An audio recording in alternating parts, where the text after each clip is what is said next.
7 on Oxlight with Sparky3. Hope you're having a phenomenal day today, whatever day you're watching or listening to this podcast. No Zach in here today. He had some stuff come up with work, but as normal, we do have John here. John, how you doing? How you feeling? Motherfucker, my hair was tied back fine, and right before we went going, it all came out. All came loose. It all came forward. So it is what it is. Yeah. As someone else with long hair, I understand. You just got to make it work. I was like, fuck it, let's just take care of it today.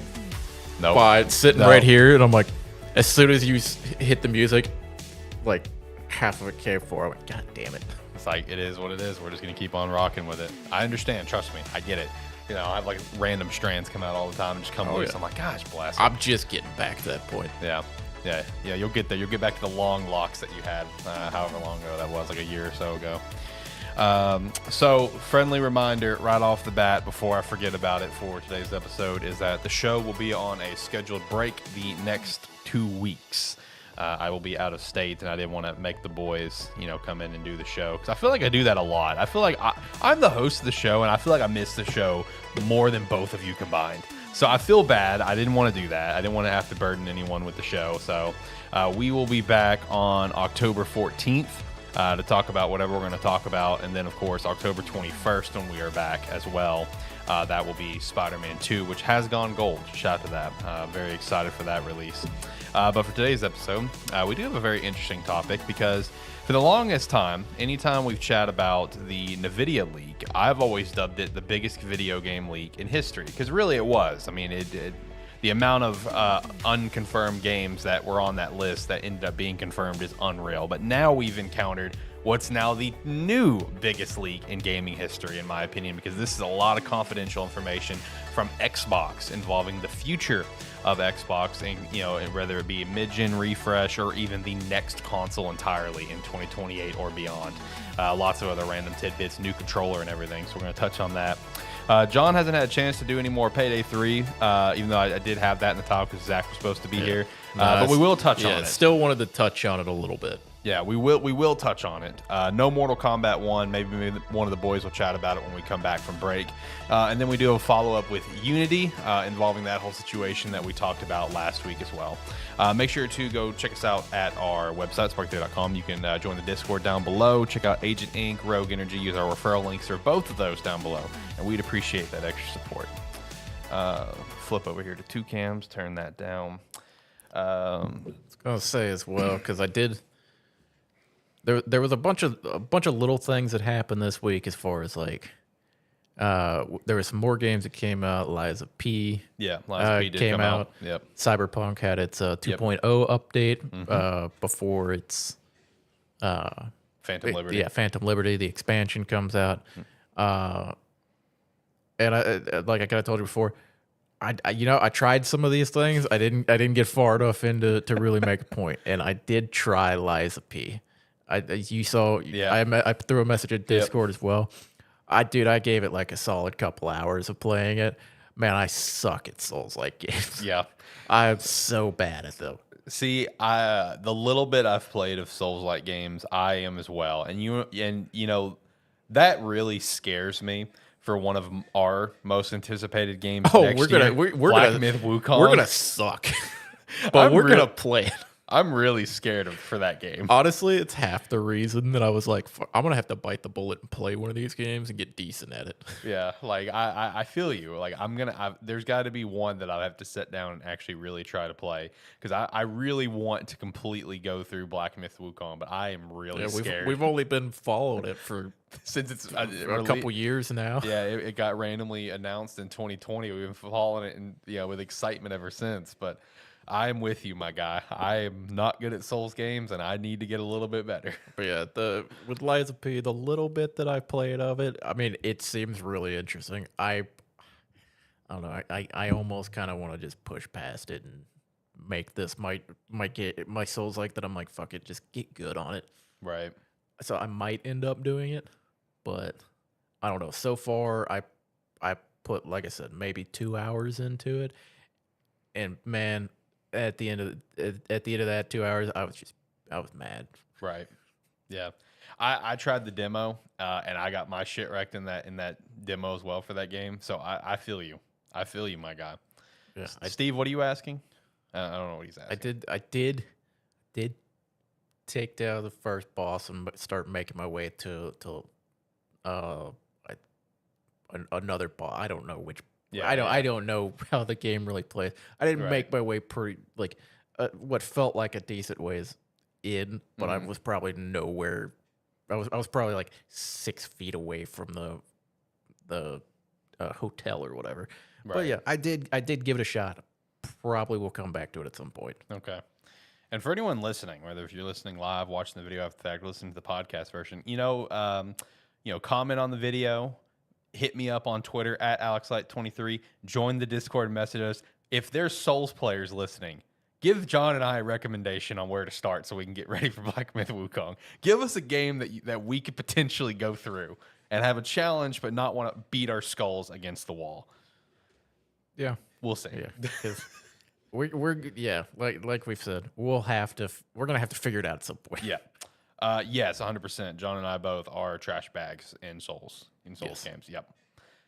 Not good. Not good. We need to find the right game for the right starting point to get used to that. Because if Black Myth Wukong comes out, I can't speak for John this, but I imagine he'll relate. And I am absolutely terrible to the point that I don't want to play that game. I will be devastated because I'm so excited for that game. Oh no, I've known the whole time Yeah. what that game was gonna be, Yeah, and I've me resigned too. myself to before it comes out.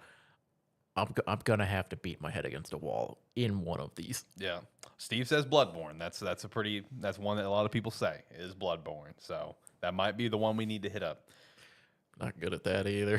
Have you tried Bloodborne? I've tried. Okay. It. See, I haven't I didn't tried make it very far. I have not tried Bloodborne. But a lot of people, would say Bloodborne. And then there's all the Bloodborne fans that are very patiently waiting for the next generation patch that may never come. They just want 60 FPS, man. That's all they want. Is that too much to ask? Apparently. Yes. Yeah, it is too much to ask. No, he also tried Starfield again. Oh yeah, I did Yep. keep playing Starfield. Yeah, did try see Starfield again. Just to see if I would enjoy the game more. And Enjoy it less. I don't. Yeah, I don't know if it. I don't know if it just made me. I don't know if it's just I don't know if it's just the game or I haven't found the part like the storyline or the made it far enough to have the switch just kind of flip on me. Right. But I don't know. It's something about the pacing of it where going between objectives just is nothing happens in between. Yeah. I started trying to mess with the outpost stuff, thinking maybe that'll have some fun for me. Yeah, I tried that too. No, that irritated me. But no, it's one where I think it's just it's not the time for me. Right. This is Not the time or just not the game for you. it could be either. It's hard. It could be not the game. It's because I think at this point I've realized it's not the combat. I think it's the pacing. Because it's like Yeah, you have- combat's phenomenal. Yeah, you have like you talk to some people Yeah. and then you have to travel to the objective, and the traveling part takes a while. Yep. Even with fast traveling, once you get to the planet, everything's so spaced out apart that it takes a while to get there. So I think it's a pacing problem for me, Yeah. which maybe will be more resolved if I come back to it later and I don't find such an issue with it. Right. And plus with more updates and mods to come and stuff like that. Because like in terms of what you said, it's like when you get to the place that you're going to and it's still so far apart, whatever. Like that's been one complaint people have with just like the main city and stuff. He was just like, yeah, good job. You built like quote unquote the biggest city you've ever built, but it's like such a mess. I don't know where I'm going because like there's no map for it. Which is wild to me. They don't have like a map of the city necessarily. Like they have like a little mini map and stuff, Yeah. Like they always like that's always been a staple in their games to help you locate stuff like within like Oblivion, Skyrim, Fallout, etc. And like that's not here. And it's just like, is this like the city you claim it's the biggest, but it's like the biggest in sections. You know what I mean? Yeah, Like you go section to it- section. You can't just seamlessly go between it. You have to take a monorail or do whatever. The city in particular is where I think the idea of go explore and find it went a little too far. That's fair. That's very fair. It's like, I don't care if you're gonna separate everything out into different sections of the city and that. Give me a fucking map of it. Right. Yeah. To help me locate where I'm going. Yeah. But yeah, I mean, the game itself, the core game combat and everything, I still enjoy. It's just everything in between. Right. Everything in between, I'm not enjoying as much. So I think I'm officially setting it to the side for now. Yeah. I mean, I've already officially set it to the side. Actually, I could say I probably officially set it to the side because I did start my Cyberpunk playthrough. True. I did start my character and start my playthrough for 2.0 and the expansion. Yeah, which 2.0 did drop Thursday. It is for free if you have next generation stuff. I don't believe 2.0 is out for PS4 and Xbox One. I also started a new playthrough. I'm looking forward to actually playing it. I have not got very far. I haven't even got to the point where the heist goes wrong. I haven't even got that far. Like I barely played an hour. But like immediately the first thing that I can say is that the game does just look so much better. Like just general like facial style. I saw side by side shots of like Johnny Silverhand before 2.0 and now the new 2.0, and it's just like before it just looks like a blob that looks like Keanu Reeves, and now it literally looks like Keanu Reeves in the game. And I'm just I seeing the side by side shots. It's like, damn, I thought the game like had good graphics before, but this is astonishing with how different it is. It's hard to tell for me because I went from I have a much better computer now that I'm playing on. Yeah. So I went from playing on like medium and some low settings to everything's cranked to ultra. So it already looks like a new game to me. Yeah, no, I mean it looks completely different, and I'm looking forward to actually playing through and getting to experience all the new stuff, new skill trees, all the different apartments that you can rent and purchase and everything. Like just getting to experience the game that we should have got in 2020. What the hell is 2.0? 2.0 is the big update for Cyberpunk. It's the free update. It's revamping a lot of the systems. Yeah. The skill system got redone. Perk trees got redone. Yep. To the point where if you already had a character made and like launched the game, you get the option to refund everything and look back through it. Yes. Cyberpunk 2.0 is essentially the game that we should have got in 2020. Yeah, they've revamped how like the cop system, the way interactions and stuff had it. It's not supposed to be like just police spawning anymore. You actually see them out in the world. They're actually interacting with like some of the gangs and stuff going on. Supposed to be the alive world that we were promised before. Yeah.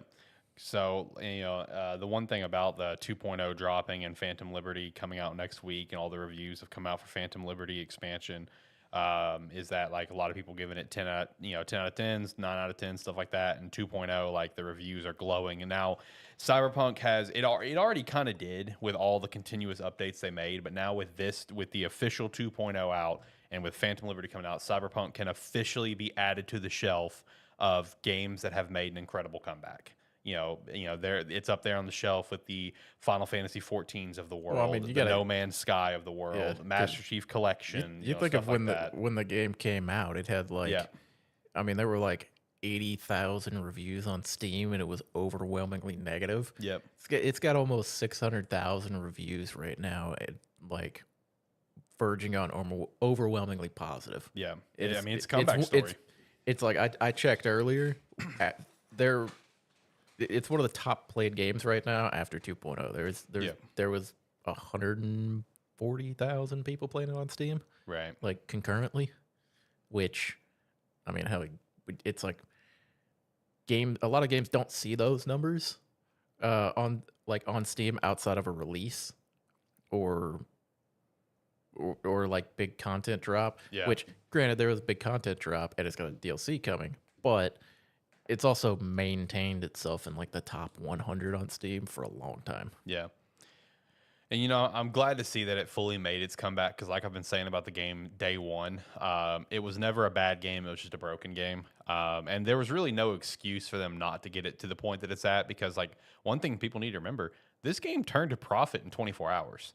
24 hours of the game releasing in 2020, they termed profit from the production cost of the game. So there was no excuse for them not to fix it eventually. So I'm glad that it finally reached its point. It took a while, but hey, I mean, we're here. DLC's out, sequel's on the way, and I just hope they actually really do the sequel right and not go through this shit again. I don't think they will, man. This put them in lawsuits. This crushed them. If this didn't, like, if the release of Cyberpunk 2077 did not teach them their lesson and they repeat the mistake, then no hope. Yeah, it's like no hope for them. You can never count on a game that they make in the future ever being released properly. Yeah.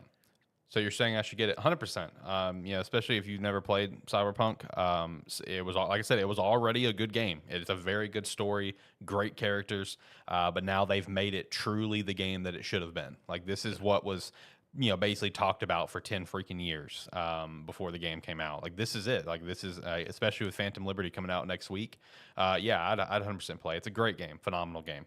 And there's so many new things that will be, all of it will be new to you, but like even for like me and John going through it, like there's a lot of new things for us. Well, it's like I still never played the game since like the release. The release of the what was it, the Cyberpunk Edge Runners stuff that they added. I still never played it since that. Yeah, same here. Because I did a big content drop for that as well. Yeah, I really haven't done that much of a playthrough. Really, since probably about 6 months after the game came out was the last time I started. I tried starting a second playthrough then, and I didn't finish it. But no, I mean, yeah, you should 100% play it. I'm looking forward to seeing any like different endings and stuff, because I know that's one thing they talked about with all the DLC stuff and 2.0 is like they said, if I remember reading it correctly, quote, "We promise to save V's life." So I'm curious what they're gonna do. To give different stories and stuff. Hey, as long as the hidden ending is still in there, I'm good. The hidden ending where you and Johnny can just solo the tower yourself and the difficulty scaled up to like 100. As long as that's still in there, yo, I'm good, because I want to do that ending. I never got to do it because obviously you don't know it's there. It's a secret Easter egg that you have to wait like 5 minutes in game to unlock the ending possibility. So I was like, I want to do that. I want to do that. But anyway, let's hop over to the Xbox stuff, because like I already said, this is, like I said, now I would personally consider this the biggest gaming leak in history, just because of the huge scale of it, the amount of confidential information that's involving an entire company and their entire future of their brand. Like, it's just baffling to me that this happened. And what's even more like just hilarious is that this was leaked by Microsoft, because when this was first going around, the first question that the first kind of finger pointing that was done is everyone was believing it was the court that did it. The court somehow leaked it by putting it on like the wrong website, not encrypting it properly or whatever. No, it was Microsoft. Microsoft fucked up and they uploaded it to a domain that it shouldn't have been to. They either fucked up or there was one very disgruntled employee that said, "Fuck this." Oh, it's probably just somebody who, it's like, I mean, they probably have like it pulled up on their screen and it's like go to this monitor, not this monitor. Yeah. Yeah, exactly.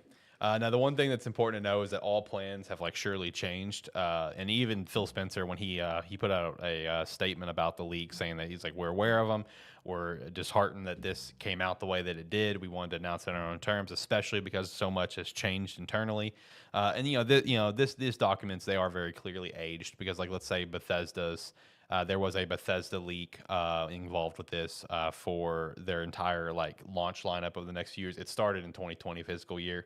And obviously the dates in for these games were very clearly wrong. I mean, it had Starfield still slated for, I think, like 2021. It had Elder Scrolls 6 slated for fiscal year 2024. So, I mean, like, it's all dated information. But again, it does give you an idea about what is coming for the future. So, like, the first thing, and it even had a full-blown picture of it, is the Xbox Series refresh, currently codenamed Brooklyn, with the, quote, "the most powerful Xbox ever, now adorably all digital." That's a weird headline.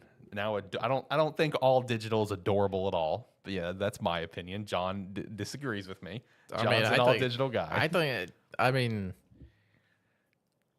it's weird. It's weird like how big the discrepancy between the X and the S right now is. Yeah. Considering that it was marketed as just kind of the digital version of it, where Yep. you were supposed to be able to do everything on it, and then it comes out like these days of people complaining about the restrictions they have of the S. Yeah. The So- power restrictions. Yeah, so it's nice that they're looking at it Yeah. and they're going to do something about it, but it's kind of disheartening for people who bought an S.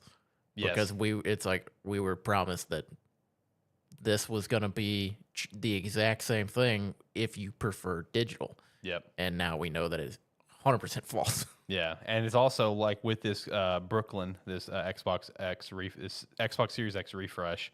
It's also not like a cheap entry point like the S. This is, I will say, for a mid-gen refresh. While it's not a cheap entry point like the S, I am honestly impressed that they're keeping it at the same price. Because normally, as we see every generation, this mid-gen thing, Xbox One X, PS5, PS4 Pro, whatever, they're always like $50 to $100 more. This one is slated at $500, like the Series X. Yeah, well, I mean, the reason they can get away with that is because they're not replacing the X here. Yeah. This is replacing the S. In all actuality, when you look at it, because it's the all digital version, which is the S. So they're not keeping it at the same price point. It's being increased by $150. Yeah. Because they may have X in the name here, but that's not the console that it's replacing. Right. And that's a good point, because like you look at, I will say, like, you look at the specs for this thing, nothing really stood out to me except they're including a 2 terabyte hard drive. That's the biggest thing, because like I understand they have like improved power and stuff like that, and that's great. That is great from just a power standpoint, electrical bill standpoint, and various other aspects. But like in terms of like, the one conversation that the internet has had and we've had about like, the possibilities of these mid-gen refreshes for this generation is, what is the selling point? Because like the selling point for the last gen made sense. It was 4K. That made sense. But like, what was the selling point here? I don't see a selling point. Like, it's the 2 terabyte hard drive. That's the big selling point for the casual gamer that's not like zeroed in on like power and stuff. You know what I mean? Yeah. I mean, as far as calm down, Steve. As far as like this being it's also a weird one, because normally when we get a mid series run of these consoles, Yeah. you're replacing everything. Like, it's a PS4 and you're going to a Pro, or it's an Xbox Series or an Xbox One and you're going to a 1S or whatever. Yeah. Where there's a clear step forward that you're doing. Yep. Unless they're really hoping that all Series S owners just go and pick this up, I don't understand the point of this. See, that's my mindset when I looked at the specs. Because you're not changing out the X at all. Yeah. And this is comparable to an X. Yeah, I know. Yeah, that's why I'm so confused by it. As far as this is the console. I mean, apparently this is going to be the console that we were told we were getting. Yeah. And now it's like, but now they're offering it at the same price as the other console, which is also weird, because I mean, the whole point of the lower price was supposed to, or the lower price point was to get away, like, you don't have to have the disk drive, you don't have to do all of that. Now it's the same price, and it's like, why? It's like, why would you get the digital version as opposed to the regular one? Yeah. There's no real reason for it. Because it's like, you can get that one, or you can get I guess the only reason would be availability. If like the disc versions were harder to get, or if people preferred having those, you would get the digital version.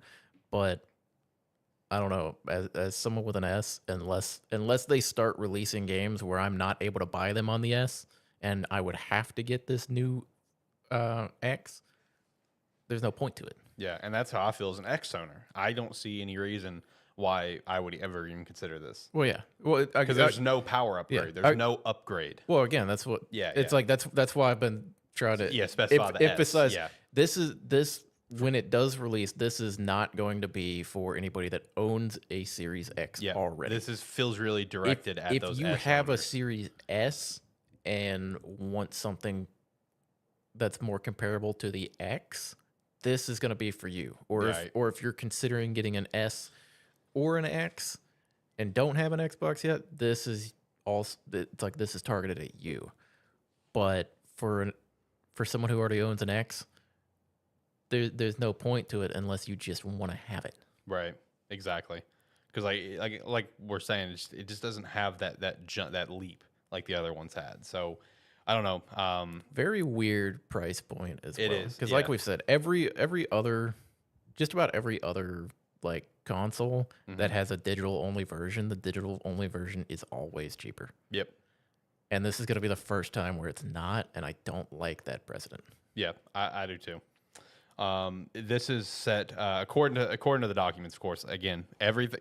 Reminder: every piece of information that we're talking about is all subject to change. But it was a June fiscal year 2024 announcement with October fiscal year 2025 launch. So, what just for clarification, that means June of next year, October of next year, because Microsoft's fiscal year ends in June. That is the ending of their fiscal year, similar to how Nintendo's, I believe, ends in April. I think is the end of theirs and starts in May. Microsoft goes to the end of June. July 1st is the beginning of their new fiscal year, which is July 1st. It will be fiscal year 2025, leading to the end of June of 2025. So yeah, that means basically E3 time announcement, fall time launch next year. They also apparently going to be launching with the new Xbox controller, which I'm glad they're doing a newish controller, but I still don't see. I mean, there's a couple of newish things they're adding, like they're adding actual like speakers in it, trying to kind of imitate what PlayStation does. You don't fucking need that. I mean, you don't, but they're trying to imitate that. I know. I wish they would like come up with their but own it's way so- for like the adaptive, triggers, because that's awesome. Yeah, like but- that's the selling point. Here's the problem with the speakers and the controller. They're never great. So it's like they exist, but even like PlayStation controllers, they're okay at best with the speakers. It's never super clear. It's never the best thing ever. Well, did you just see it? Steve's message. I just saw it in Discord. Yeah, with Discord open, I just see those popping up at the top, and I was confused. I was like, what the fuck? All he said was, "I got to stop listening to you," and it shows a screenshot of he just bought Cyberpunk just now. Oh. That's great. That's great. But yeah, it's like we don't. The problem is the biggest problem with trying to emulate or like take things from these other controllers. They're taking the weird aspects of it. They are, yeah. It's like we don't need the speaker in there. Next, you're gonna be trying to add a little fucking touch sensor on the button there. We don't need that. It's like we don't need that type of stuff. Are you sure? We need that one touch moment in a game like God of War Ragnarok. I waited for you to get to that point when you were playing through it because you go through the entire game. Not and a it's single touch moment. like the last little bit of it. It's like, no, you thought we forgot. Swipe this. What? But yeah, it's just one of those where it's like, I'm a fan of like iterating on controllers in ways that make sense. Mm-hmm. But we don't need to add all this extra nonsense to it. Right. With this controller, I mean, like really the main things that I see is that, the haptic feedback, the speakers, accelerometer for gyro supports. That's cool. Rechargeable and swappable battery. That one's a W. I will say that one's a W. The one of the new features is lift to wake feature where you pick up the controller and it turns on. That's kind of cool. But also seems kind of annoying if you got a cat and it knocks your controller off. I was gonna say it's also just kind of like if I go to move my controller, it's gonna turn on. No, you gotta lift it. Gotta lift it. Well, yeah, but it's like you pick it up and move it around. It's it'll turn on. You can probably disable it. Yeah, I mean, that's gonna give me. Also, I just realized when you said it, Xbox controllers aren't rechargeable. Nope. Just the Elite. I've been using PlayStation 5 controllers for so long, man. Just the Elite. Like PlayStation controllers have been rechargeable forever. Yeah, I know. It's the best aspect. So, and I will also say with this controller, one of the other selling points is that it's like an improved build quality. They're basically copying the build quality after the 2 Elite controllers, but putting it on a cheaper controller level. So now there's essentially 4 entries of Xbox controller. There's the base entry with like the cheap plastic one. There's this one. There's the Xbox Elite Core, which is essentially the Elite controller without the paddles on the back. And I think that's it, just no paddles on the back. And then there's, of course, the Xbox Elite 2, which is the one with the paddles. But that's essentially what the step-by-step for their controllers. I think the Xbox Elite Core, I think that one's like $120. You know, the Elite 2 is $200, of course. So this one will probably come in at like maybe $100. I think the Elite's still like 150. Okay, 150. It's still pricey because I looked at them recently. Okay. Well, what's the Elite Core? Do you know? Is it 120? I was trying to think because I mean, to be fair, I was looking at some of the special edition Elite controllers, and it's like their entry point was like 200. Okay, yeah. But yeah, it's like it's pretty much like the Elite controllers are somewhere around like 150. I'd say 150, 175 to be safe there, and the Elite 2s are probably 200. Right. Let's see. Elite 2 controller. 180. 180 is the price. And then the core is $100. The different colors of core, like the red one and the blue one, I'm seeing those run up to like $120. That may have been where I was looking. Okay. I don't look at base controllers anymore. I want some variation too. Steve said he'll get a Scuff for 200 plus. Steve, believe it or not, I actually got a Scuff. I wasn't impressed. I still have it too. I didn't care for it. I did not like my Scuff. I still got it. I haven't used it in over a year. Elite is better in my opinion. Elite 2 is the best controller I have ever used. I love my Elite 2. It's so good. But also probably have the opportunity to customize it through the Xbox. Like whatever their fucking thing's called. I bought one through it. I don't remember what it's called. Yep. Anyway, so yeah, new Xbox controller. Shout out to that. And then the next thing we had was let's see, what was it? Oh, the other model of the Xbox Series X, codename Ellawood. This target resolution is 1440p, 512 terabyte or 1 terabyte options. I don't know which one this is. This is either doesn't make any sense because that should be 512 gig and that. Gigabyte. Thank you. Otherwise, thank you. Otherwise, that is a fucking monster. Thank you for my typo. 512 gigabyte or 1 terabyte. Sorry. I don't know which one this is. This is either the handheld, because yes, there's an Xbox handheld they're working on, or it's the cloud box that we've heard rumors of for literally a year and a half. Just a small little white streaming box. I think it's even been teased in Phil Spencer's background, because every time Phil Spencer's on the screen in his office, people always dissect his background of his shelf because he always teases stuff, whether if he's teasing something to come or teasing like he's doing something now because he's put like Nintendo stuff up there or Sony stuff. He's like, oh, Phil Spencer's playing this. Like he always messes with his shelf. And I'm pretty sure this streaming box, which I think was codenamed also at one point Keystone, if I remember correctly. So I don't know if this is the handheld that they're working on or a cloud box, but the handheld, that's fascinating. That Xbox is going to dive into an actual handheld, not just do mobile game with the cloud stuff, but an actual handheld device. Is it true handheld or is it streaming handheld? That's the question. Now, see, the picture of it looks just like a Steam Deck or a Switch. Yeah, because wasn't that the question we had with fucking Sony's thing? Yeah. Was if it was going to be... Well, it ended up being everything that we said it shouldn't be. That it's like that one did. So hopefully, I don't know. I'm a fan of handheld. I like being able to. It's like I much prefer playing either on my monitors or on my TVs or that. But if I can just carry it away with me, go sit down in my recliner and lay in bed and play on it, I'll do that. Oh yeah, it's like I like the option to do it. It's like I'm much more likely to like play things that are in your ecosystem when I have the option to like play it however I want. So with this handheld, I have a feeling that they're going to lean more like a cloud streaming device, kind of like the Sony one.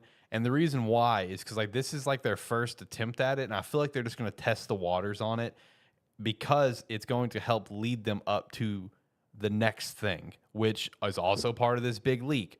You know, for Xbox fans out there, the next Xbox console apparently is going to be a hybrid gaming console similar to the Switch. That is according to all the documentation. So if that's the case, the next piece of hardware will truly be like a Switch or a Steam Deck or like really just a Switch where you can go from TV setting down and pick it up and play it on the go. For this device, the device itself looks like it's just a standard Switch or it looks like a Steam Deck, right? But I don't know. Like my gut tells me they're just gonna go whatever PlayStation's device is. I don't know. I hope not, but that's just what my gut tells me they're gonna do. Man, here we are like a couple months ago getting exciting that some like handheld stuff's gonna be coming back. Yep. And then we start getting the news of it actually happening, and it's like, fuck, man, why couldn't you make a good one? Yeah, I know, right? Sony with theirs, which was a huge disappointment, and now we'll Hopefully, Microsoft, if they're smart, they'll make it. And if it's gonna be kind of like the same stuff Sony is, where it's like streaming and stuff like that, at least make it fucking cheap. You know, I just thought of something. Let's redact all the things I just said, similar to what they do in court, because you know what, with all these leaks and stuff, one thing that also came out is how just dead ass cock hard Phil is about wanting to buy Nintendo. This handheld they're going to launch, assumingly next year, it's going to be a native device. I'm calling it now. He's going to emulate the Switch on this. I'm dead ass determined. He wants Nintendo so bad. I know what this thing is. This is just a Game Pass device. Oh yeah. Oh, this is the Game Pass device. This is made. You're gonna buy this, and it's gonna come with 6 months of Game Pass. Yep. Or even a year of Game Pass. And it's like the home screen is just gonna.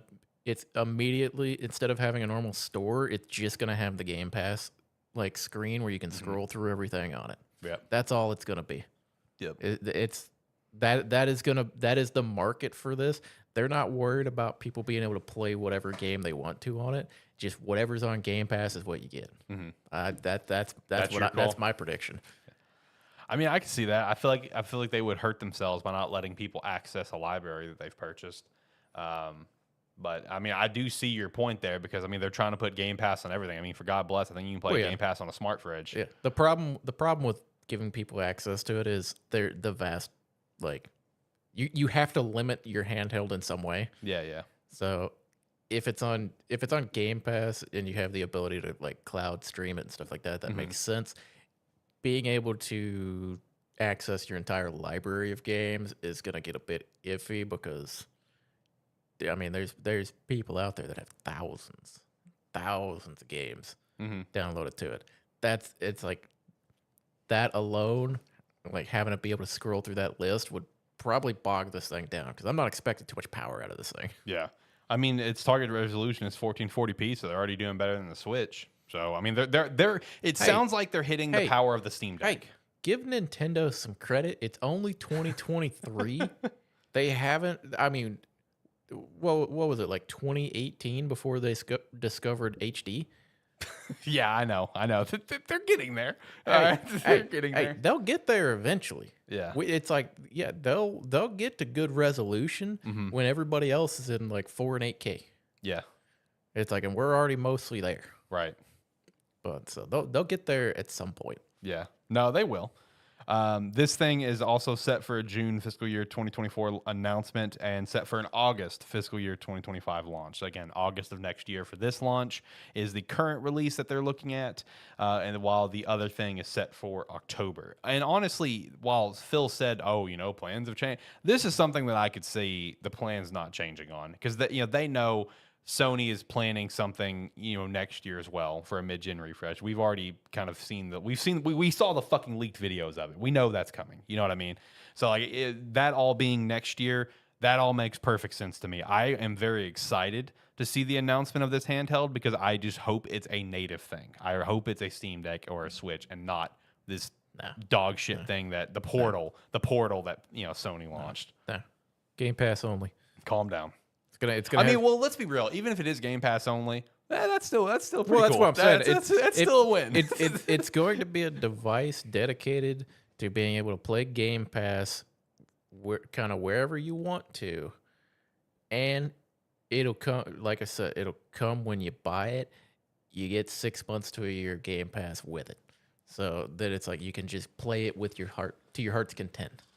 I don't if it's native, that'd be great. That'd be awesome. But with how much they've pushed Game Pass in the last couple years and how aggressive they're getting on day one Game Pass, what better way to just show off like how dedicated they are to that concept than to go, here's this.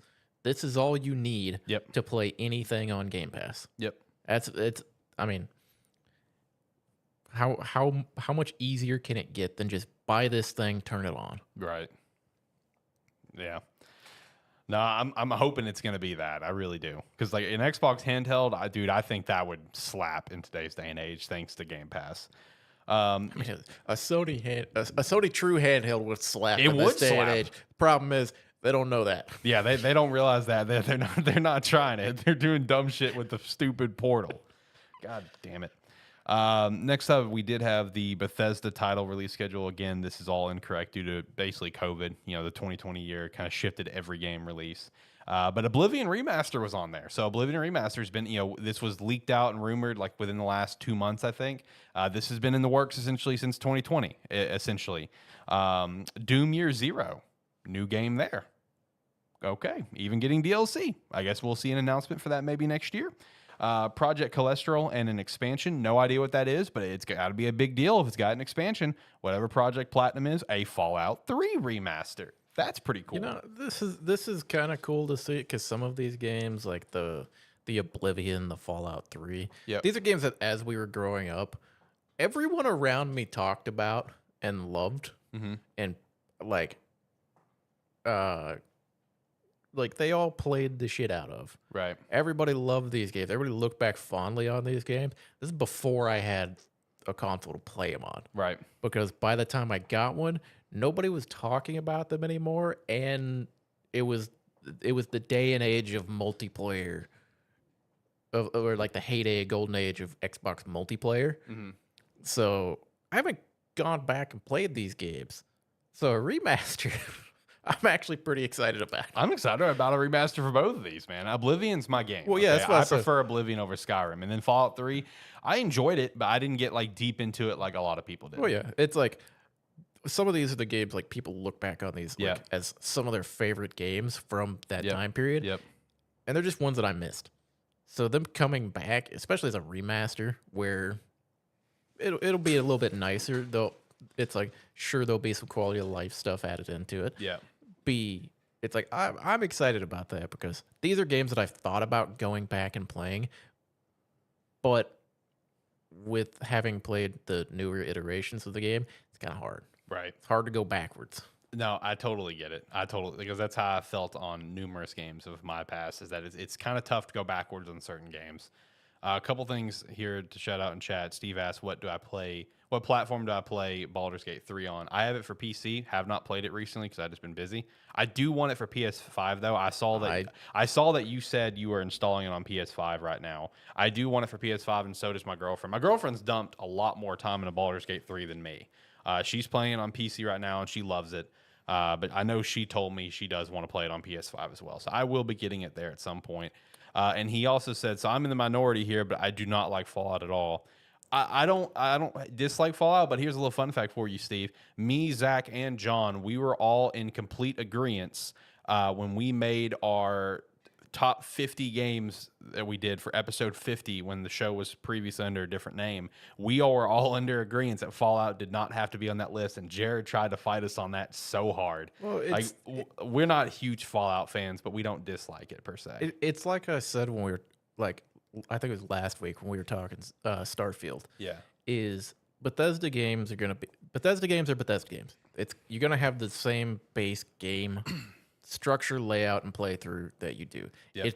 It's the flavor that's added onto it. Yep. Do you prefer the apocalyptic setting, or do you prefer the sci-fi setting? Yep. Personally, the fantasy setting has always stuck with me better. Me too. I am much more likely to play games that are in a fantasy setting Yep. than an apocalyptic setting. Not to Right. say that I don't like those. It's like those type of games, I still love them. It's like Fallout, I've just never really given a shot. Mostly because the two that everybody looks back on as two fantastic games, Fallout 3 at New Vegas, as stated before, kind of missed those when they came out. And then it's like going back on them, it's much easier to go back to a game that you have good memories about than going back to it and having to see it for what it is. Yeah. He also said he does not like Skyrim. He loves Oblivion, but don't care for Skyrim. You know, I love Oblivion, but I'm not saying like, oh my God, I love Oblivion. Like, it's a very good game. I've had a lot of fun on it. But like the problem with Oblivion not Oblivion. The problem with Skyrim for me, I have never had a single character that I have just stuck with and have just loved it. Like, I think the most hours I've ever put into a single character is maybe only like 50 to 60 hours, and I'll restart again. Like Oblivion, like I made multiple characters for Oblivion, but man, Oblivion was the one where I had a character with like 1,000 hours. I have the opposite problem because in Skyrim, I have a hard time going back to it now because I did one character that I did everything on. And you saying you only put like 50 hours into a character.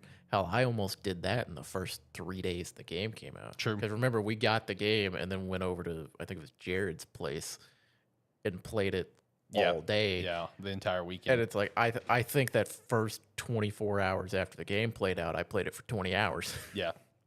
But it's like Skyrim, I knew I was going to love it beforehand. I watched everything. I played the fuck out of that game. Yeah. No, I mean, over time as a collective, I've played the fuck out of Skyrim because I've done so many characters. But like for me, all that time was one character. Is one character. So your Oblivion experience is my Skyrim experience. 100%. Man, I love Oblivion. I love WoW, but I also can't stand ESO. Man, I wish I would love an ESO. I really wish I'd like it. I really wish I would like ESO, man. It's okay. ESO. It's gotten a lot better. ESO for me. Skyrim for you. Okay. All right. Every time I go to play that game, I make a new character. I play them to about the same point, and then I stop. And I don't know why, because I have fun while I play them, but I just don't continue it. Yeah, no, I feel that. Every time there's a new expansion coming out for ESO, and I've said it on the show multiple times, I always say, man, should I try ESO again? And John immediately will time it. No, just don't. No. We've given it enough tries. We know it's not for us. I wish it was, but for some reason it's just not, and I wish it was. Yeah. I've been having that itch for wanting an MMO again. Yeah, I want one so bad. I want an MMO to play so bad, but I don't. I can't find one that I want to play. Yeah, maybe Ashes of Creation if that ever comes out. Yeah. I mean, I'm gonna play that when it comes out. Yeah, I'm looking forward to Ashes of Creation whenever that comes out eventually, one day. Last two titles that was on the Bethesda release schedule was a Ghostwire Tokyo sequel, which I think Zach would be excited for, and Dishonored 3. I was gonna say, good for you, Ghostwire Tokyo. No, I agree. Good for Ghostwire Tokyo, man. And then Dishonored with a third game. Yeah, Shout out to that. I mean, Dishonored, beloved franchise for people. Yeah, Ghostwire Tokyo feels like that game came out and then like nobody remembers. Right. For the most part, that one, I don't remember when it came out. I don't remember it getting talked about a whole lot. Yep. But everybody loved it apparently. Yeah. It's like everybody's played it, has enjoyed it. It doesn't get talked about. I played the first game on the 360. I enjoyed it. I never played the second. Dishonored 3. Shout out to that as a thing. And then some other random facts came out of this. I swear to Christ, this first one better be true. No, I'm fed up. I'm fed up about this. Remember, we've already heard this isn't happening. I know. I'm fed up about this. I'm so mad about Nobody this. needs this. Yeah, everyone needs this. Why? Is Play that it on PC? No. Apparently, a Red Dead Redemption 2 Next Gen update was mentioned in all the court documents. This better fucking happen. This is a top 10 selling game in gaming history. Come on. But just you know what? Do the update. You know what it's not? GTA 5. I know. Okay, I know. And then again, I already mentioned this. Phil really wants Nintendo. He called if he could buy Nintendo, it'd be a career defining moment, which it would be.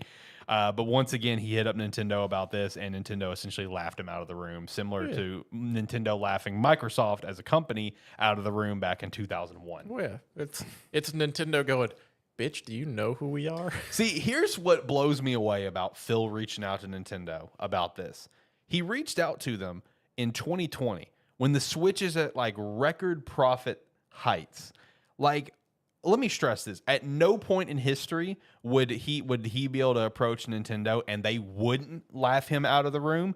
But at least in timing, it would have made more sense to hit them up in the Wii U era, where it's just like, hey, are you guys interested in being bought? I see that you're sucking ass.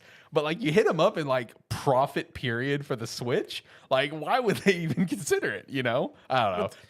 Timing was weird to me. It's like the equivalent. I mean, this is basically Phil is sending a blank check over to Nintendo, Yes, and just he really is. and just going, just fill it out. Just write your number. It's like write don't care what it write is. your number on there. We're Microsoft. I don't care what the number And is. then Nintendo just like sends him they just like send him a message on his phone or an email or something of them just laughing while ripping it in half. Yeah. It's basically what's happening. It really is. Like, he is desperate at this point, because that is the best way to describe it. He's literally just pushing a checkbook over with his signature on it. He's like, just write something down. I do not care. Yeah. He's like, just put whatever number would make it happen. I'll hold on to this until it can happen. Yeah, exactly.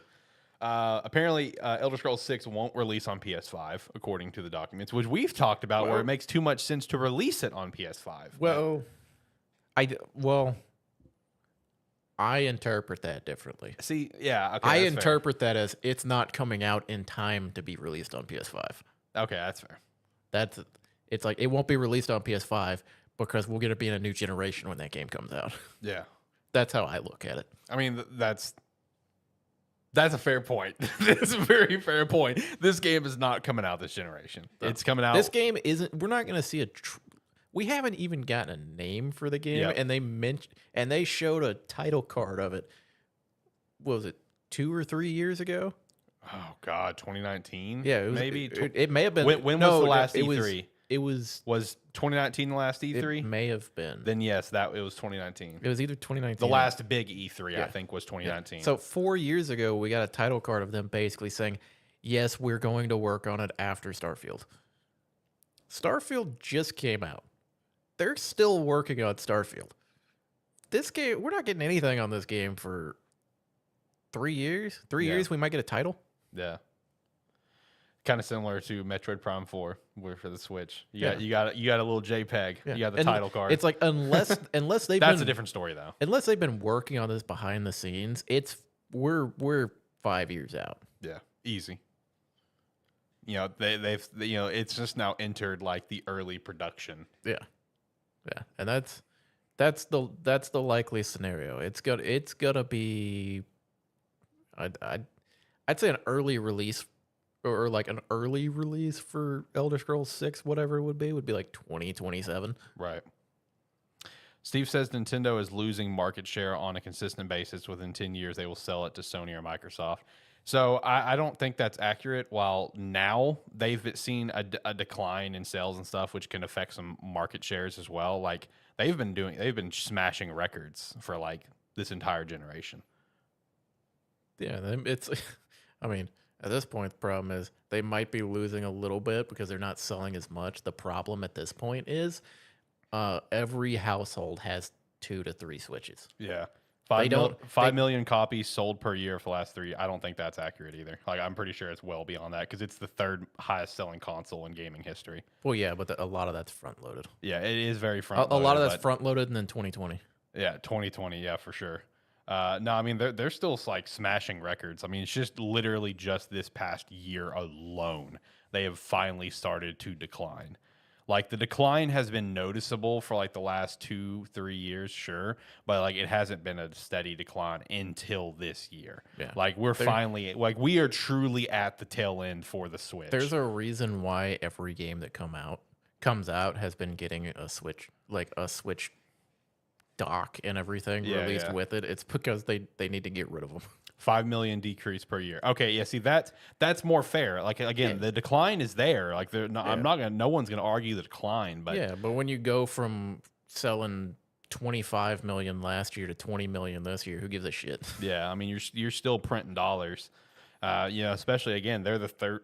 The Switch is still right now the third highest selling gaming console in gaming history. The only things that it's behind is the DS and the PS2. And it may end up catching the DS, honestly. And then once the new console launches next year, that thing's gonna fucking explode in sales. It's gonna. I will say we're gonna have Nintendo's gonna have a stranglehold on top best-selling game consoles of all time. Yeah, because it's like it's gonna be PS2, and then the Nintendo, rest of the top Nintendo, 10 is gonna be Nintendo.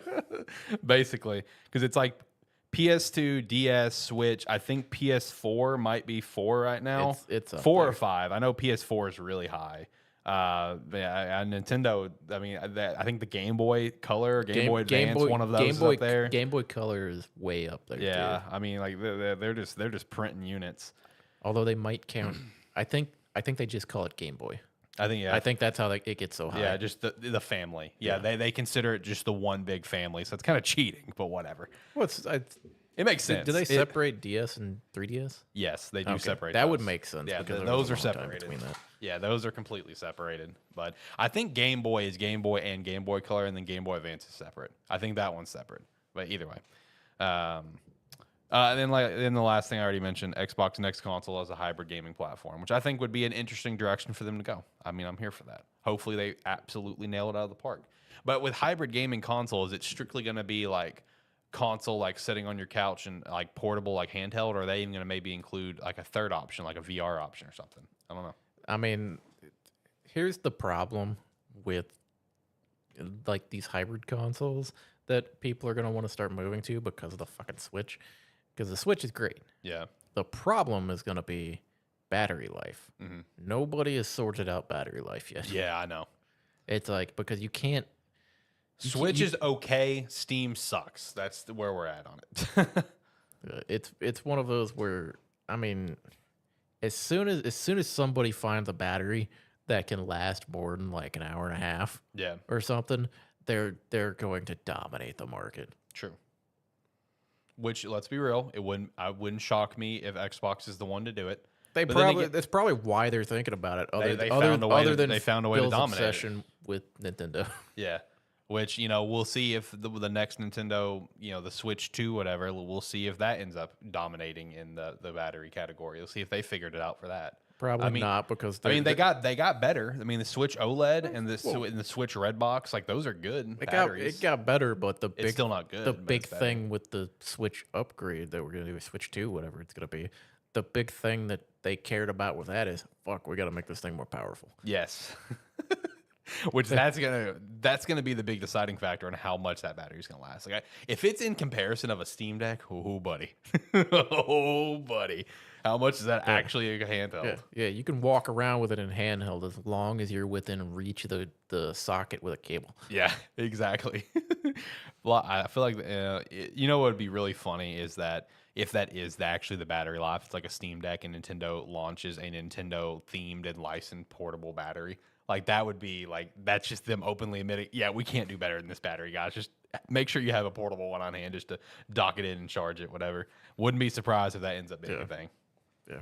Basically just like those big battery banks that we already Yes, have. yeah, And it's yep, just, yep. it'll just be Nintendo branded, or it'll have some sort of like A Zelda licensing one, a Mario deal. one, Yeah, it's yeah. like you'll have all your different ones. They'll be twice the normal price because of the characters that are on them. Exactly.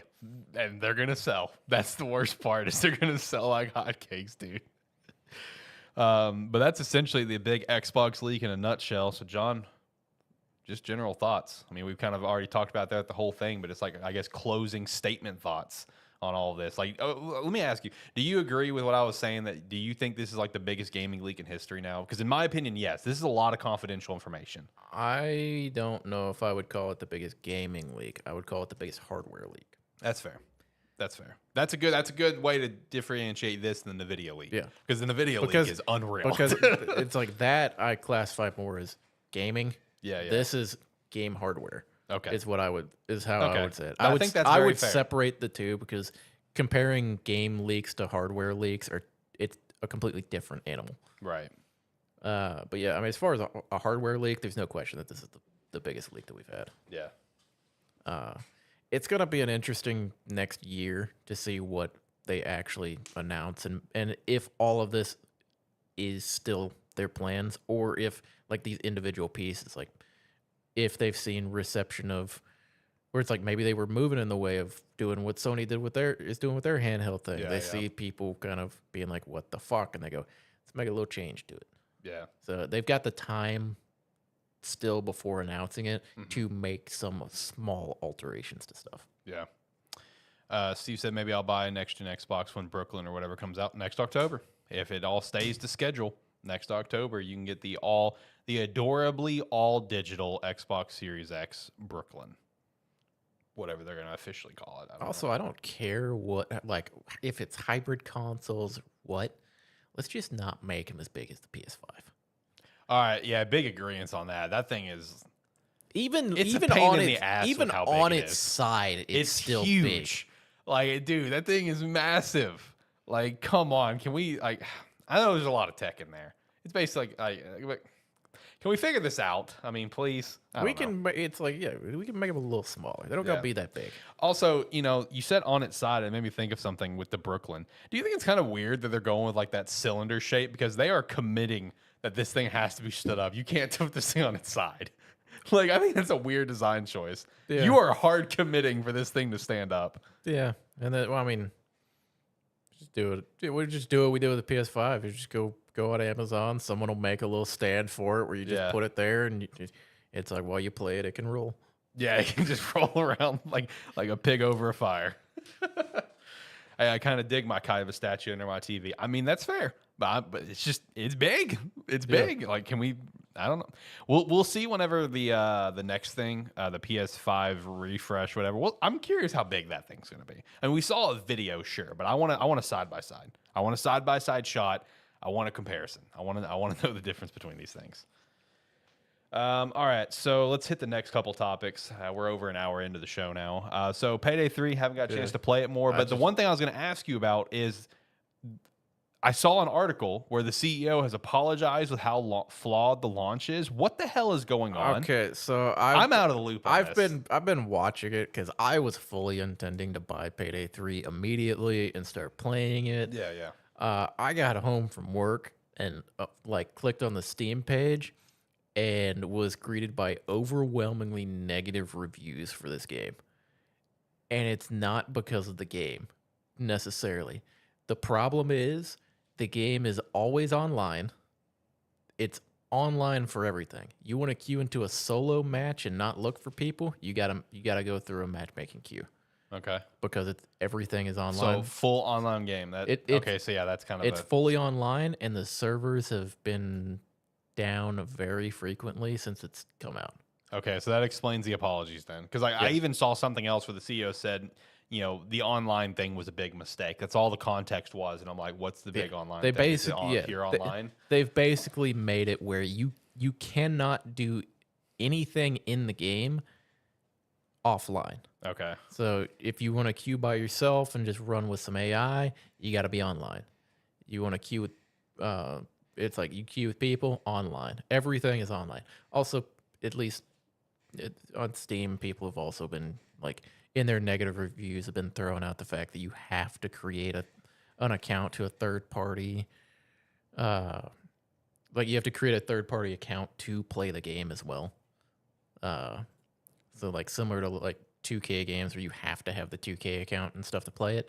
You have to do that. I don't remember what account it is, but you have to create one to be able to play the game. But yeah, it's just the fact that the game is always online and the servers have not been online. There were more people playing Payday 2 earlier. Ooh, that's bad. That's not a good sign. That's like the same level of when WWE 2K20 came out and they were basically refused to play it. Everyone went back to the other one. It's like that, basically. Yeah. It's been a shit show. Release nightmare. It's like from what I've seen, people were complaining about because they're going from 10 years of Payday 2 with like a crazy amount of content Yep. to a fresh start game that the servers aren't working for. Steve said, "Don't you have to have a third-party account for Baldur's Gate 3?" I don't think you actually have to create the account for it. It opens up a window where you can create the account. Or it has a third party launcher that it opens up as well. because You can create it sends me to the third-party launcher. yeah, you get a launcher with it where you can create an account where you can just have all of the games stored there. Yeah, But you don't have to create an account. yeah. And when it comes to the Payday 3 thing, I think just the fact that you can't do literally anything offline is where it's like kind of the killer right now. Yeah, it's Because the servers have been dog shit. yeah. People haven't been able to really play, and I mean I mean one of the things I was excited about with the game is the game's $40. It's cheaper than everything else coming out right now. But like people are understandably mad that they spent the money for it and then they cannot actually play the game. Yeah. And the thing is, you've specifically talked about this before, and I think you've talked about it with, I think when you were beating your skull against the wall with Redfall. In a case like this, and granted, Payday's different because it's got the history behind it. You know, it's the third entry. People love Payday 2 and stuff.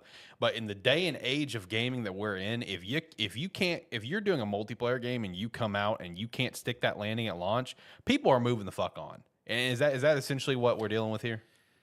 I don't think entirely. Okay. Because it's very likely that some people probably bought the game, tried to play it, and then sat there just like checking to see if the servers were back up and immediately refunded the game. That I'm sure there's a ton of people that have immediately refunded it, aren't going to go back to it. Yeah. It was hey, this game's out, people. It's like it seems exciting. It's #1 on selling on Steam. Let's go check it out. Oh, I can't play it. Game shit. Because unfortunately, when stuff like this happens, it's very true that first impressions matter with games. And if you go to play it and it's the servers aren't down, or you get into it, but you match make for 15 minutes to get in, and then it's laggy and buggy, you're not gonna think fondly on the game. Yeah. So when you come back the next day and look at your Steam library, why would you click on that game when you have such a bad experience with it? True.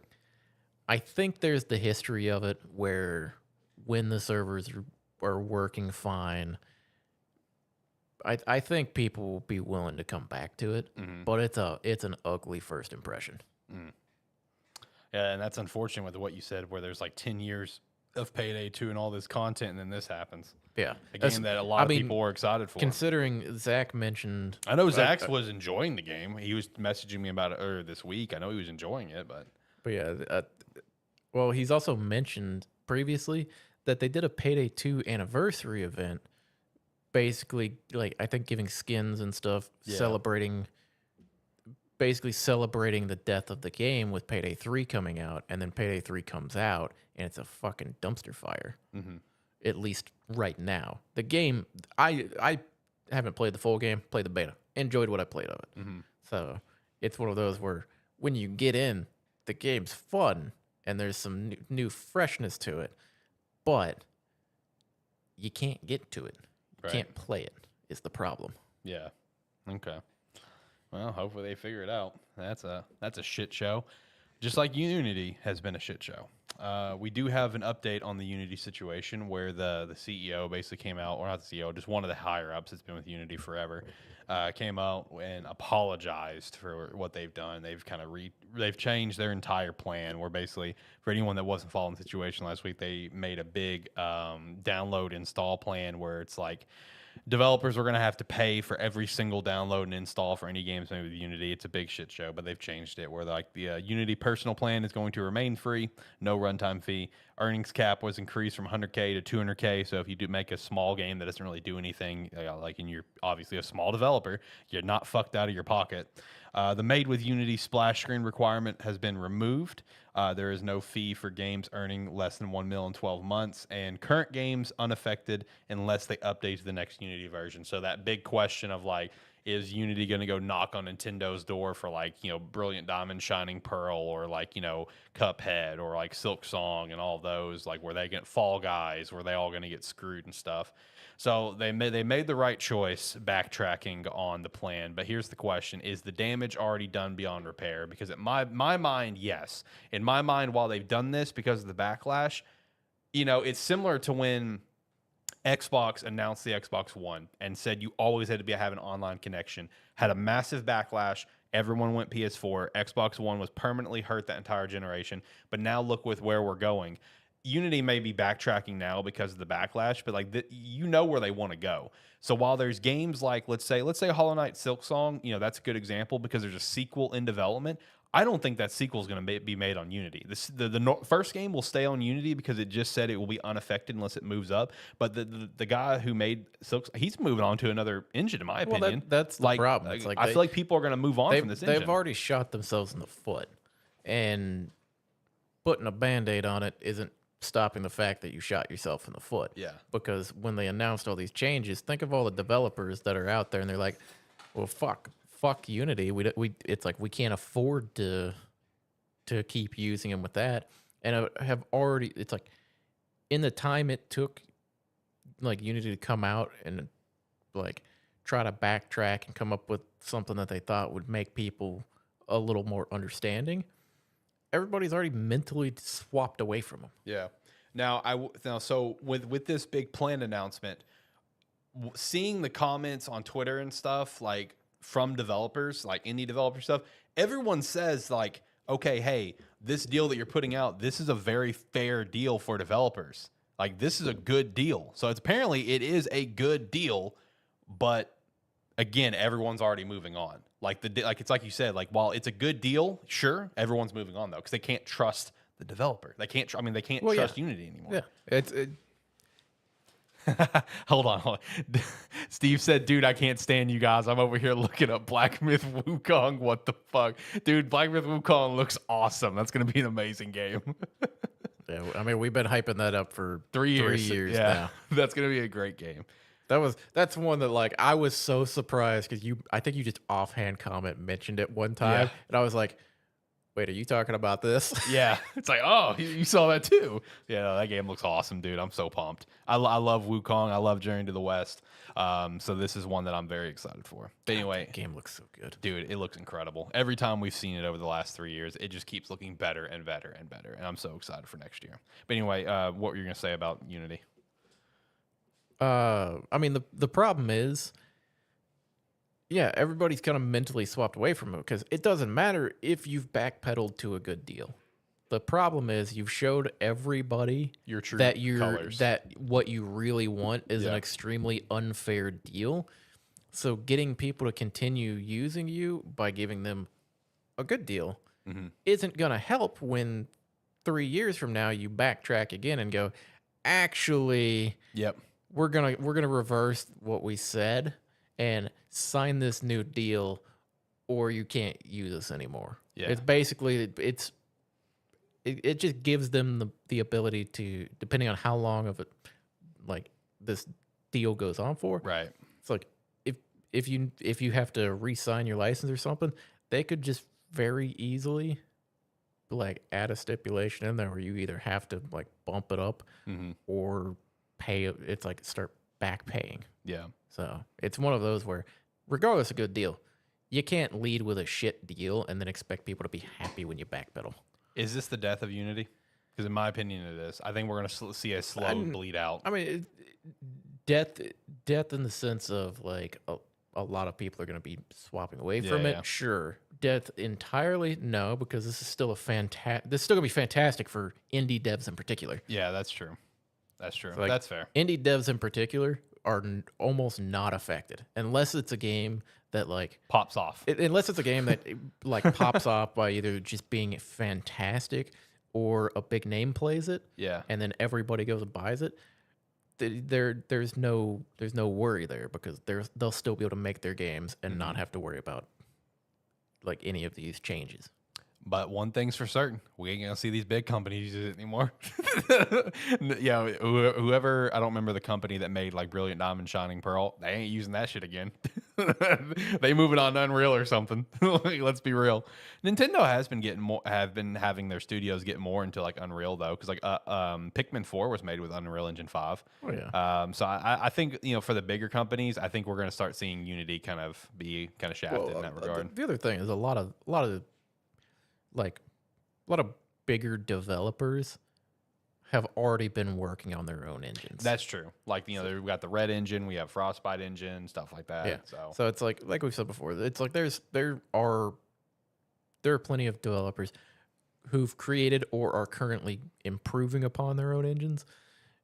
This is more for people that are they're making a lot of similar things, or they're not making anything super complex necessarily that needs them to customize it greatly.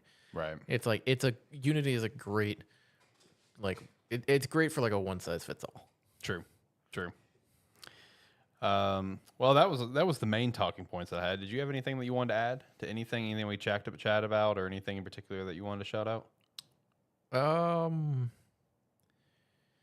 Not particularly. I did mention beforehand, or before the episode started. The only other thing I've been playing is I've just forgot the name of it. Soul something? Oh yeah, Soulstone Survivors. There you go. Soulstone Survivors had another update. It's basically they're just revamping and working on finishing out skills and adding additional powers and stuff like that. More crafting, or like more weapons to craft, more skill trees and stuff to finish out some of the characters who didn't get them last time because they were doing it in stages. So I've been playing that and enjoying it. It's a fun little. I mean, it's a Vampire Survivors type game, Right. but it's fun. It's fun to go into. It's a good 20-30 minute time killer. Nice. I've still been playing, some TFT here and there. Mostly the mobile version. I literally I'll play like a round of Hyper Roll at work, and that's about it. Like I haven't had time to play at home. I will say I randomly, because I have kind of taken a little bit of a break from it. I did start playing Marvel Snap again. So but again, it's only at work. When I'm just kind of killing time. So Yeah. they have the Loki season pass out right now, because Loki season 2 for Disney Plus is coming out sometime soon, which I'm very excited for that season. So started doing some Marvel Snap again. Yeah. I looked at TFT. Haven't jumped into the mid set. Yeah, But I mean, I'm enjoying it. yeah, I do. I don't know. Bilgewater's so busted. I didn't So I didn't busted. particularly enjoy the current or the I set agree. that was there. This is that the, much. This is the most boring set there's been for me personally, but So I still it's found like I my didn't fun with it. Yeah, it's like I've had some fun with it, but I was like, maybe I'll try the mid set refresh, but I also might just wait for the next set and wait for something Completely new. Hopefully it'll be completely new, kind of just clean it out for me. Well, you got anything else? If not, we'll hit the weekly wrap up. No, just it's like looking at stuff that I plan on playing in the near future. I think I mentioned to you beforehand. This is just I'm moving away from I'm gonna still play like big new games, Right. or like Spider-Man when it comes out, stuff Yep. like that. I'm backpedaling a little bit. I'm going back to play game or replay through games, and this is the time to go back and play games that I dropped and see if it's time yet. Yeah. So, gonna be fun. Gonna be trying to do that. So does that mean Forspoken is on that radar? Yeah, Okay, good. yeah. Forspoken. Because I mean, the DLC was free. yeah. So there you go. You got a DLC to play. It's like Forspoken's there. Tales of Arise is there to go back and replay because it's got the DLC coming. Hogwarts Legacy. It's lower down on the list. That's fair. That's fair. It's lower down.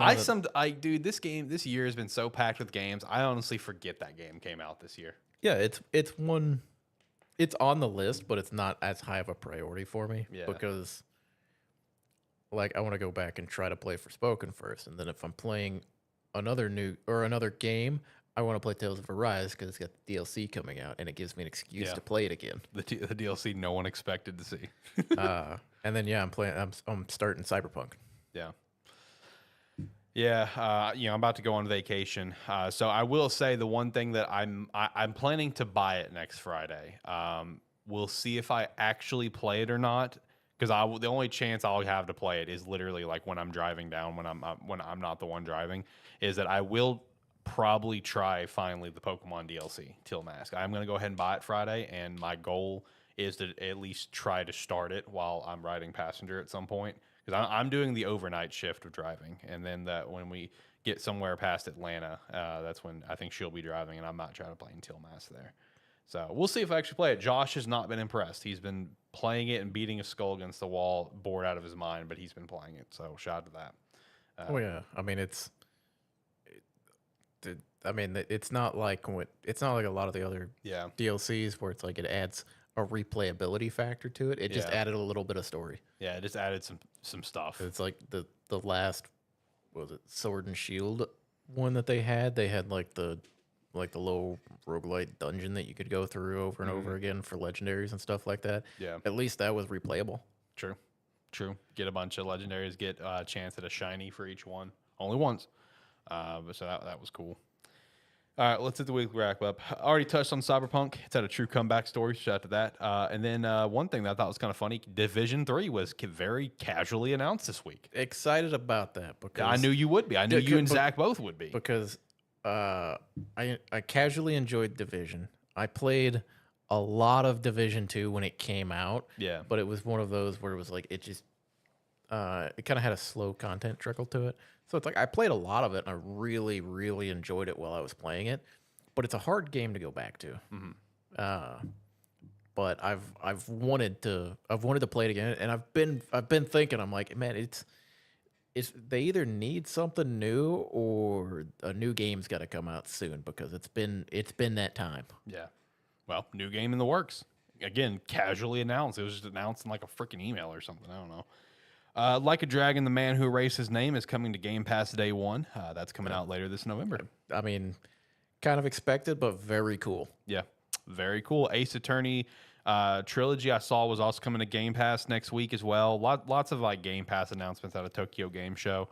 There was nothing out of Tokyo Game Show that like really stole the show. It's just classic good stuff. You know, like a lot of announcements, a lot of Game Pass announcements of more gameplay on things people are excited for. Yeah, I think I looked through it and watched like some gameplay trailers and stuff like that just to get an idea. Yeah.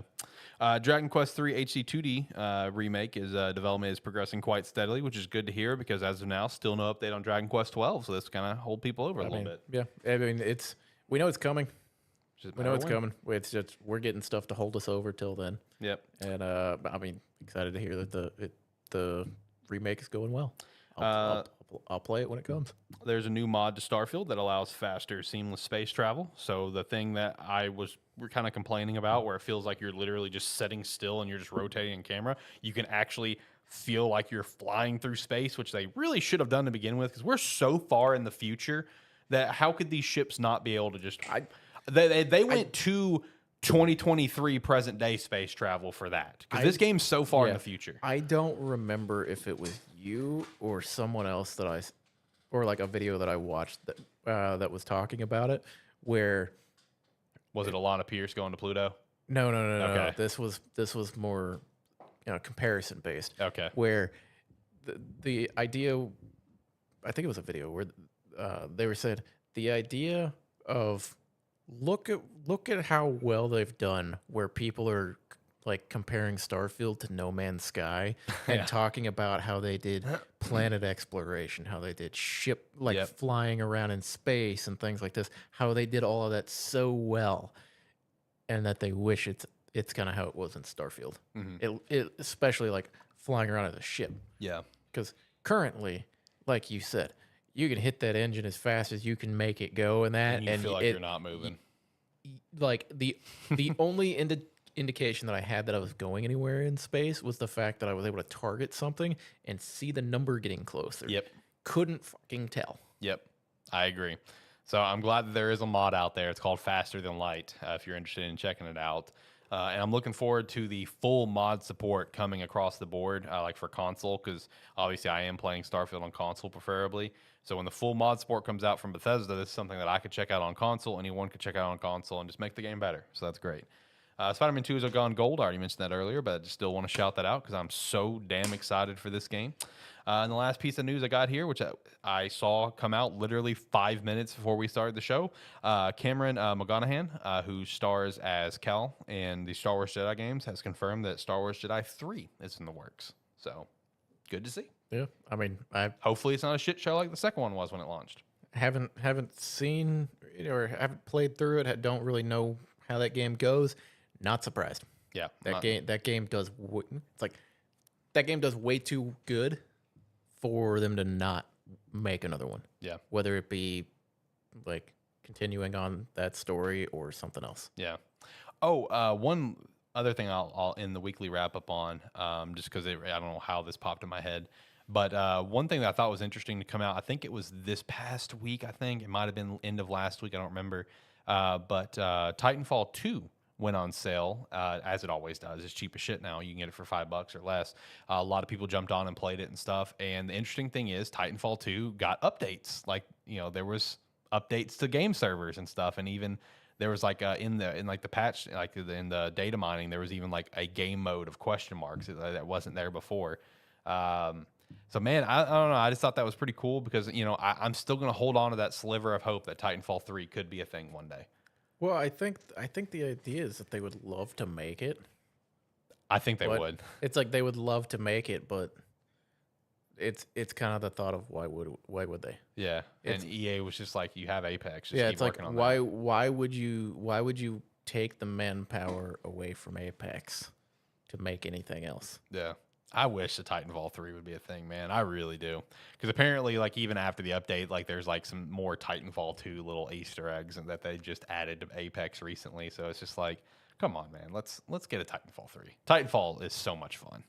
Like, I love to see Titanfall 2 still having life and people jumping on and playing the game every time it goes on sale. You got anything else?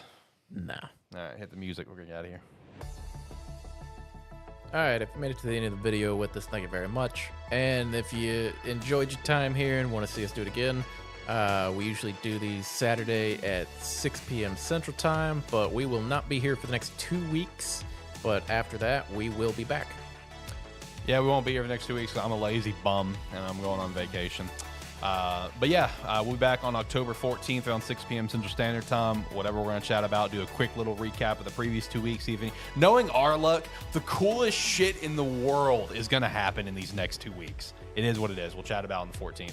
But hey, Sparky 3 still continues on because even with these next 2 weeks, a terrible football show will still be going on every Tuesday around 5:30 p.m. Central Standard Time. So if you are a football fan, college or pro, come over, check it out with us, come chat with us. Yeah, we have Alex a good time just over likes there. that show more. That's not true. That's not true. Okay. That show's just it. This is the only time of year we have content. Okay. This is it. I just knew that would get you riled up. This is it. But make sure to also check out Rogue Energy. Use the referral link down below, Agent Inc., all that stuff. See you in a couple weeks, guys. Bye.